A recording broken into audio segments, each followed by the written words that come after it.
The night shift, it was 11:47 p.m. when Usman reached the old office building.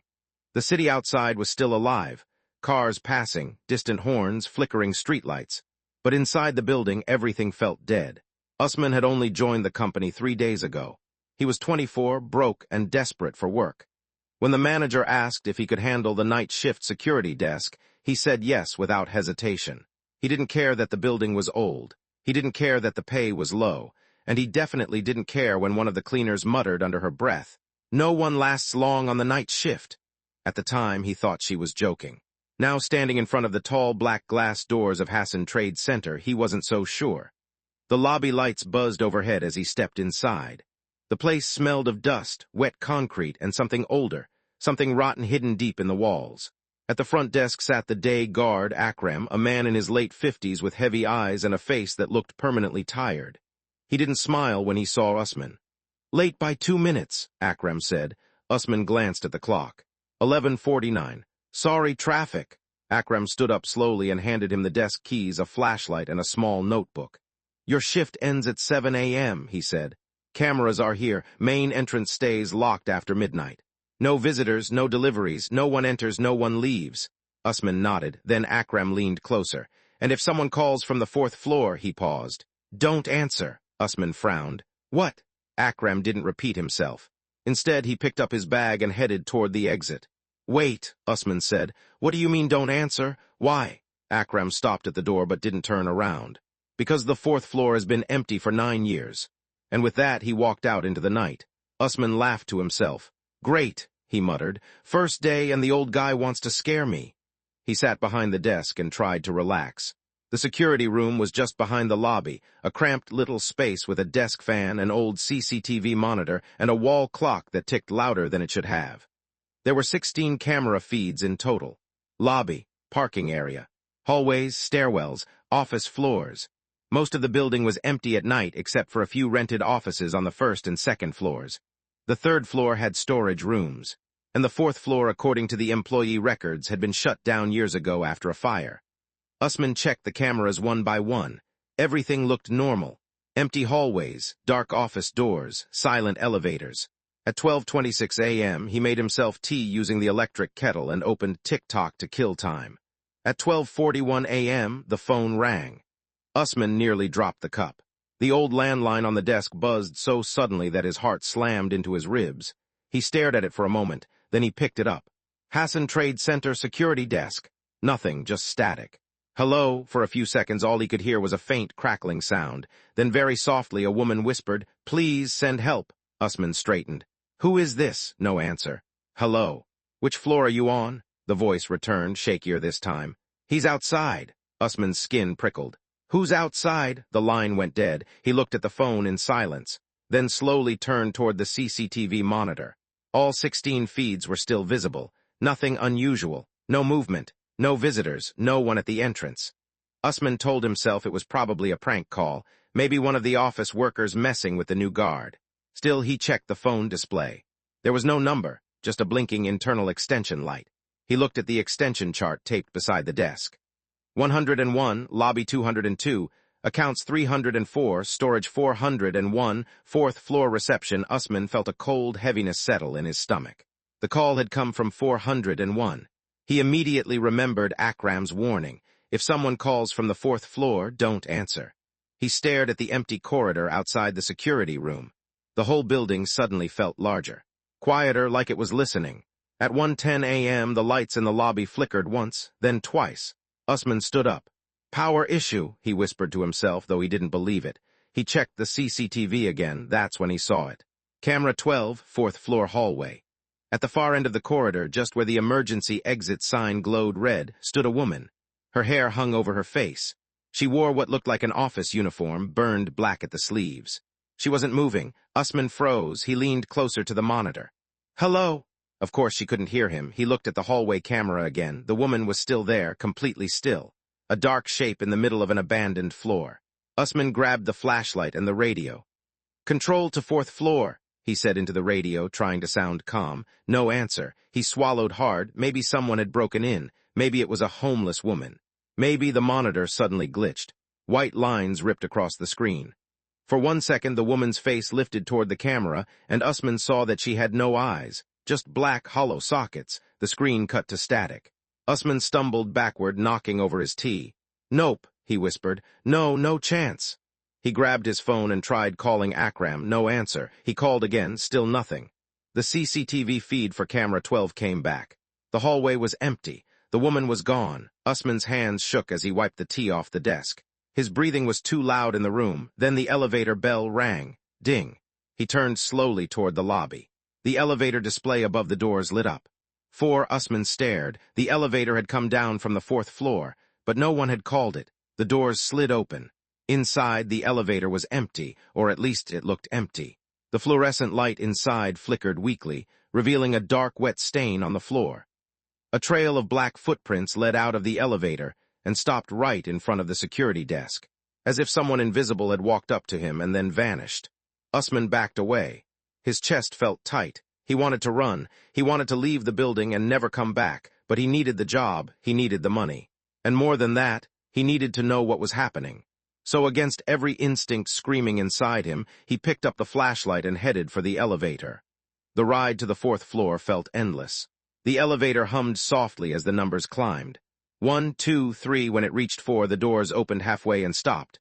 Usman had to force them apart with both hands. A smell hit him instantly. Burnt plastic, smoke, and something sweet and rotten, like flowers left too long in the sun. The 4th floor was dark except for a few emergency lights.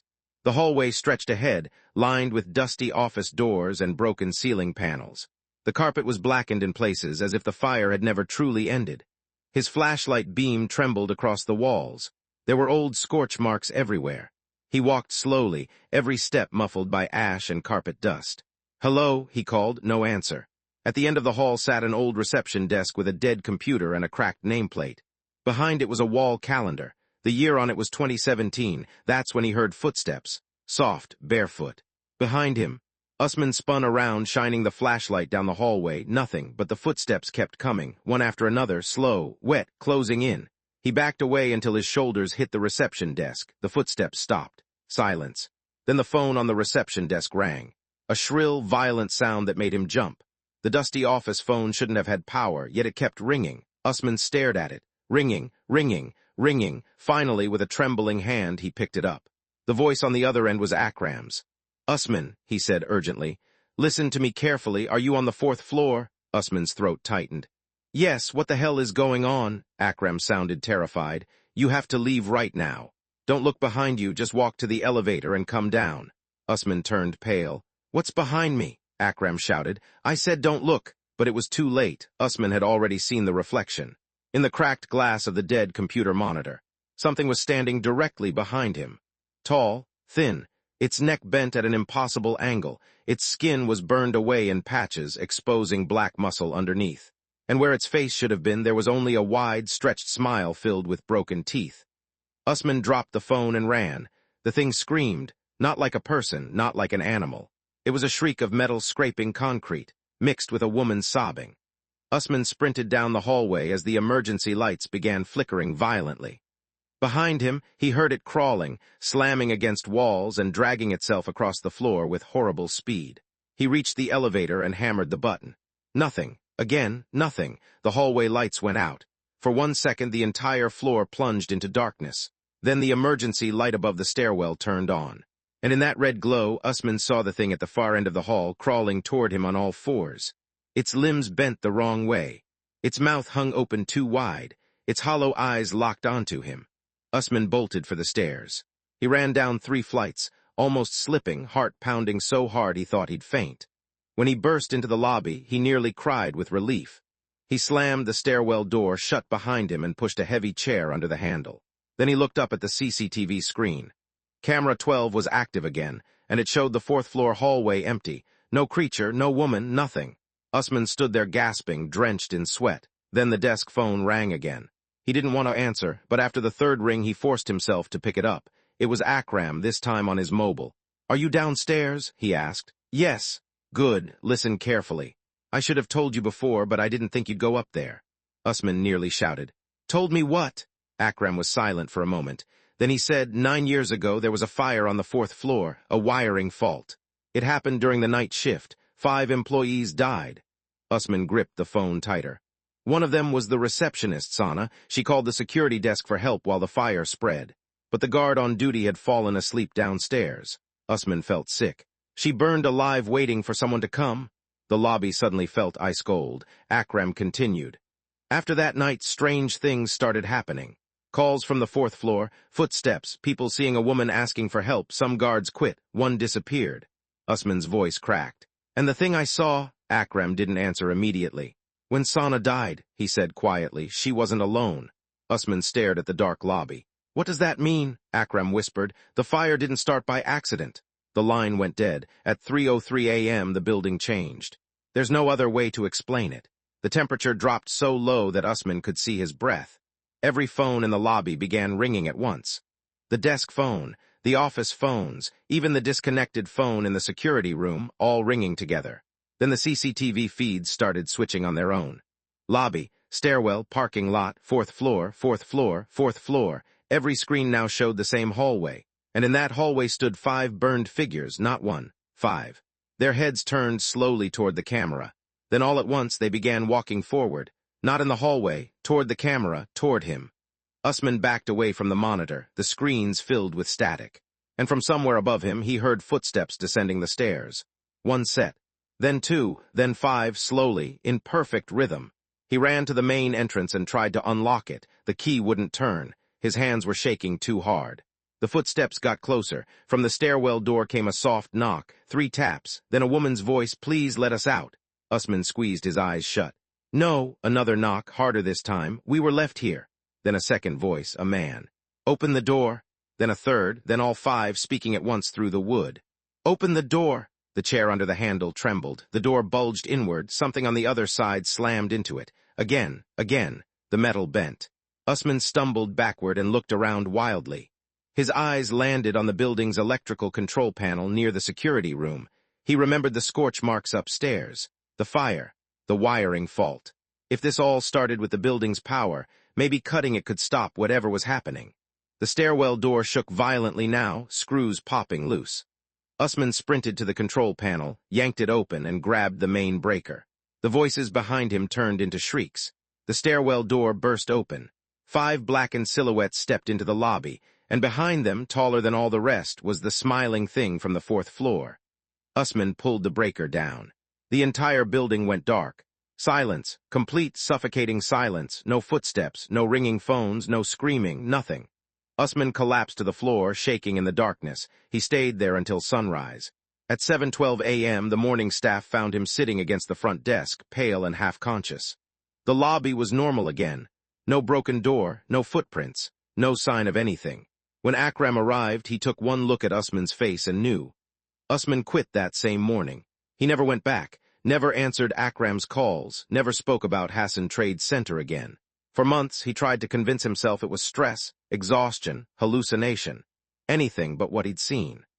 Then one evening, nearly a year later, he was cleaning out his old bag when he found the small security notebook Akram had given him on his first shift.